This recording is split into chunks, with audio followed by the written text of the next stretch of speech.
So, Brexiteers are going to be desperate, and they are desperate at any way, length, or possible to try and spin some amazing win. Now, you may have heard of all things, especially we do have some Australian people in my audience, so you will probably recognise this name um, straight away. A guy called Tony Abbott. Now, Tony Abbott was, I believe, he was a completely a failed Australian prime minister with some pretty wacky out there views, and I'm sure we'll be going over them just in a minute from the article. But it just goes to show you the length of which we are going to try and get trade deals, because this guy is coming on as some sort of international trade expert. But as far as I can tell, his only real qualification was that he just happened to be Prime Minister of Australia. you know? And I'm sure we'll get some Australians thanking us for taking him off Australia's hands, because I'm sure, very sure, that he will probably pop up more than once in our articles as we continue to cover Brexit, because I'm sure he will have a way of doing that. These people often tend to. And this is one of the big things of the Brexit supporters seem to think, that somehow having big personalities like this guy somehow help us get trade deals. No, negotiations help us get trade deals. Having a big personality in a trade deal means nothing. you know? You might be able to make the other side laugh, but at the end of the day, that's not really going to affect the negotiations. So, anyway, on with the story. So, this comes from The Guardian, and it's why hiring a failed Australian Prime Minister tells us about corrupt Britain. What is Tony Abbott to Britain, or we to him? A failed Australian politician who will be remembered, if at all, for believing that climate change was probably good as his country burned, and being eviscerated for his sexist comments by Julia Gillard. Abbott is a has-been from the other side of the world, for whom we know very little and care even less. Nevertheless, Boris Johnson is thinking of making him our trade envoy. No one has voted for Abbott in Britain, and he's negotiating, he has negotiated no major trade deals in his error-strewn period as Australia's Prime Minister, which ended in 2015, when, incidentally, his own party judged him to be worthless and brought him down. Almost, wow, it's almost like he was the Australian version of Boris Johnson. His record does not matter, however, to Johnson, because Abbott is a product of the global network of right-wing think tanks that has learned how easily and cheap it is to manipulate British politics. I want to emphasise the cheapness. Britain is the pound shop of European politics, where money goes further. Sorry, this is Latin, so you have to excuse me. Penny non olet, which translates to money does not sink, said the Emperor Vespasian as he defended his tax on the sale of urine from Rome sewers to tanners who used them to soften the animal skins. It might be the motto for the Anglo-Saxon right, which will use the money from any source to soften public opinion. The best text to read for it, if you want to understand how Abbott, a blunder from down under, love that phrase, became a figure of consequence in London, is Peter Goldhorn's Democracy for Sale, which should be the most discussed political book of the year. It is by turns balanced, authoritative, and revelatory, and completely scandalous, as the web of and unsourced money twist elections, and the subject couldn't be more urgent. Too many politicians and journalists are too compromised to think about buying influence. However, the book has not been mentioned outside the liberal press. I'll come to that reason for the silence later. For the moment, let's endure a few more minutes of Abbott's company. His case illustrates our troubles in a microcosm. Abbott could be influencing our government because he earned the essential qualification for promotion when he became a travelling player on the right-wing think tank circuit. He defended Donald Trump at the Heritage Foundation in Washington and Brexit on behalf of the Policy Exchange and Institute of Economic Affairs in London.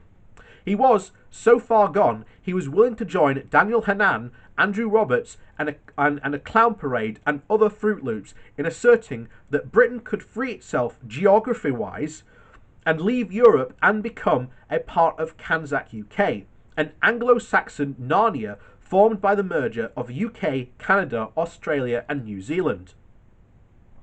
Do you expect that a government led by Dominic Cummings and Boris Johnson to open up a system that gave them power? The unanswerable complaint against think tanks is that they allow anonymous donations to influence policy without a semblance of accountability, and it's a criticism you should never tire of making. The less noticed is how economical it is to buy access and promote your protégés.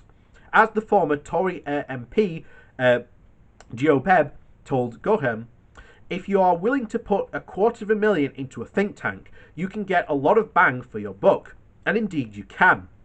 The access to decision making is completely dizzying. The British Medical Journal found that 32 MPs had direct or indirect links to the EIA, tobacco and alcohol and food companies, and can pay a pittance in their terms. Assuming we are ever allowed to know who finances the Institute, and hear the EIA and tell the Tory politicians that essential public health protections are just nanny state meddling. So, embedded in the Tory state are they, that Matt Hancock announced his back covering manoeuvre to scrap Public Health England in an instant for an independent policy exchange event, that there is just an equally dizzying level of access to media. The IE's turnover is approximately 2.5 million, and in 2017 it boasted that the advertising value of media appearances was around 66 million, which results in a 2,600% return. And a little money goes a long way in political London.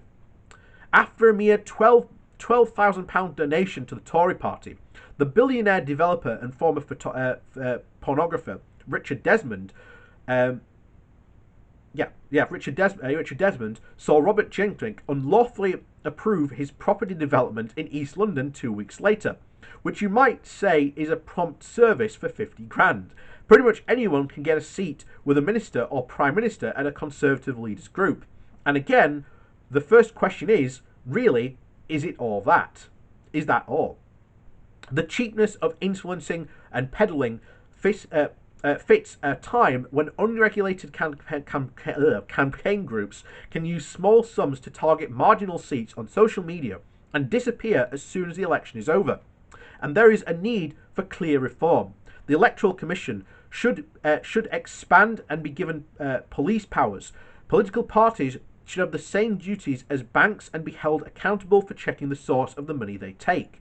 Think tanks and lobbyists should be required, under pain of criminal punishment, to declare who is funding them, as indeed should social media companies running political adverts. Much of the media won't help us clean up politics. Sky and the BBC are too compromised.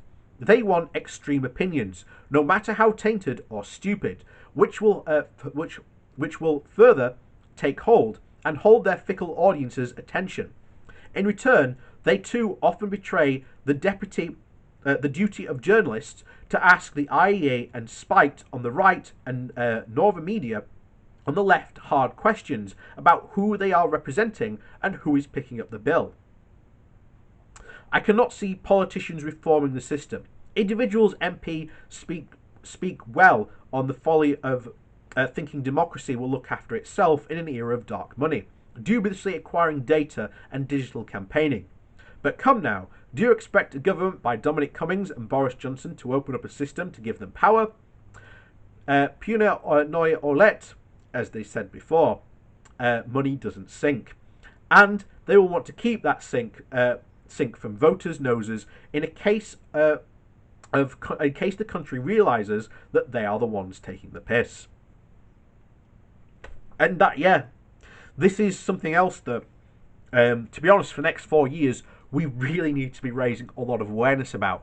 I'm definitely for what was said there, giving the Electoral Commission police powers and making sure that lobbyists, again under pain of criminal prosecution, know who it is who's funding them. Because at the moment, who knows?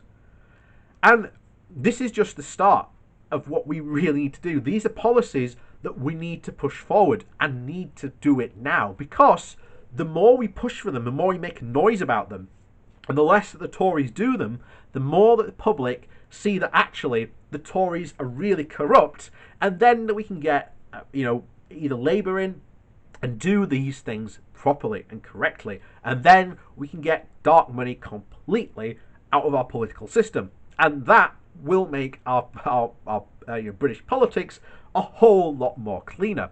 It's time to give that sewer a good flush. But dare I say, to borrow a phrase from Donald Trump, drain the swamp. But a fat lot of good he did in draining the swamp. More fill it, more like. But another story for another day, that is. So anyway, thank you for watching. Please do like this video and share it around. It does help the channel out massively. And if you're new to the channel, please do hit the subscribe button. We do talk a lot about British politics, and of course we talk about Brexit as well, because you can't talk about British politics and not mention Brexit, because it's going to be around for quite some time. On the other hand, if you would like to support the channel in a different way, there are links down below to my Patreon page, as well as a one-off donation link. So click those down below, and of course, if not, we'll see you next time.